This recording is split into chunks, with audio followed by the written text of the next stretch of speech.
Hi friends, welcome to Mans Pro channel. నేను మీ social review. నేను ఈరోజు మాట్లాడాలి అనుకున్న టాపిక్ ఏంటంటే Tanuja Madhuri Tirupati issue. Yes, Tanuja Madhuri Tirupati issue. Coming to the point, main టాపిక్లోకి వెళ్ళే ముందు మీకు ఒక మ్యాటర్ చెప్పాలి.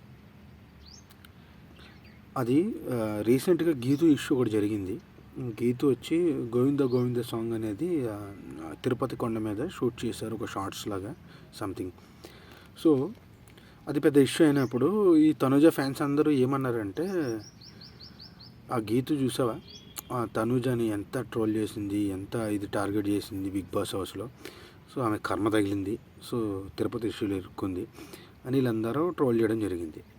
మీ అందరికీ తెలిసే ఉంటుంది, బటర్ఫ్లై ఎఫెక్ట్ అని ఒకటి ఉంటుంది. సేమ్ ఆ బటర్ఫ్లై ఎఫెక్ట్ లాగా ఈ ఇష్యూ జరిగి సరిగ్గా ఒక వన్ వీక్ కూడా కాలేదేమో. ఈలోపు తనుజ, దివ్యల మాధురి అండ్ రాజా ఇద్దరు లాస్ట్ టైం ఫోటోషూట్ వివాదంలో తిరుపతి కోర్టుకు హాజరవుతూ, ఎలాగో తిరుపతి వెళ్తున్నాం కదా, దేవుణ్ణి కూడా కలుద్దాం అన్నట్టు తిరుపతికి వెళ్ళడానికి ట్రై చేశారు.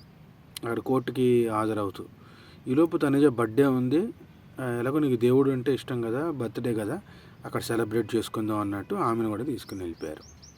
సో సోషల్ మీడియాలో వాళ్ళకు కూడా హైప్ వస్తుంది అనేసి. అండ్ కేకు కూడా వివాదం ఎక్కడ స్టార్ట్ అయిందంటే కేక్ కట్ చేయడానికి దాని పిఆర్ఓ టీం అందరూ ఏమంటారంటే, అది ఎగ్లెస్ కేకు, కట్ చేసే తప్పేంటి, అది గెస్ట్ హౌస్ లోపల చేసే తప్పేంటి అని. అసలు తిరుపతిలో ఎలాంటి సెలబ్రేషన్స్కి అనుమతి లేదు. పర్సనల్ సెలబ్రేషన్స్కి వెంకటేశ్వర స్వామి బర్త్డే సెలబ్రేట్ చేస్తారు తప్ప నీ బర్త్డేని తిరుపతిలో సెలబ్రేట్ చేసుకోమని ఎవరు చెప్పరు. అది మెయిన్ పాయింట్. ఓకే, అందులో ఎగ్ ఉందా ఎగ్ లేదా, ఈ లడ్డు వివాదంలాగే తయారైంది. ఇది కూడా ఎగ్ ఉందా ఎగ్ లేదా అనేది సెకండరీ. అలాగే లడ్డు కల్తీలో కూడా జంతువులకు ఉందా లేదా అనేది సెకండరీ. మెయిన్ టాపిక్ ఏంది, లడ్డులో కల్తీ జరిగిందా లేదా. అలాగే ఈ కేక్లో ఎగ్ ఉందా లేదా అనేది సెకండరీ. అక్కడ సెలబ్రేషన్ జరిగిందా లేదా అనేది ప్రైమరీ. సో అక్కడ సెలబ్రేషన్ జరిగింది. సో సోషల్ మీడియాలో మంచి సపోర్ట్ ఉన్న తనుజ అని ఇలా చేయడం వల్ల ప్రభుత్వం కానీ టీటీడీ కానీ ఏమైనా తనుజ మీద కానీ యాక్షన్ తీసుకుంటే దాన్ని వాడుకుని బ్యాడ్ చేయొచ్చు అన్న ప్లాన్తోనే ఇదంతా చేశారు. వాళ్ళకేం తెలియక కాదు. And closing to this, Tirupati కూడా ప్లాస్టిక్ వాడొద్దు అనే సైన్ బోర్డ్స్ పెట్టినట్టు ఆ గెస్ట్ హౌస్ల దగ్గర కూడా మీరు పర్సనల్ సెలబ్రేషన్స్ చేసుకోవద్దు అనే సైన్ బోర్డ్స్ కూడా పెట్టాలి. ఇంకా తిరుపతికి సంబంధించిన ఫోటోషూట్స్ చేయొద్దని పెట్టాలి. ఇలాంటి సైన్ బోర్డ్స్ కూడా పెడితే సామాన్యులు ఇలాంటి తప్పులు చేయకుండా ఉంటారు. వీళ్ళు బలిసి కొట్టుకునే వాళ్ళు కావాలనే చేస్తారు ఇవన్నీ. వాటి వెనకాల పొలిటికల్ ఏజెండా కూడా ఉండొచ్చు. ఐఎమ్ నాట్ కాన్ఫిడెంట్, బట్ వాళ్ళు బలిసి కొట్టుకునే వాళ్ళు ఇలాంటి వాటికి చేస్తూనే ఉంటారు.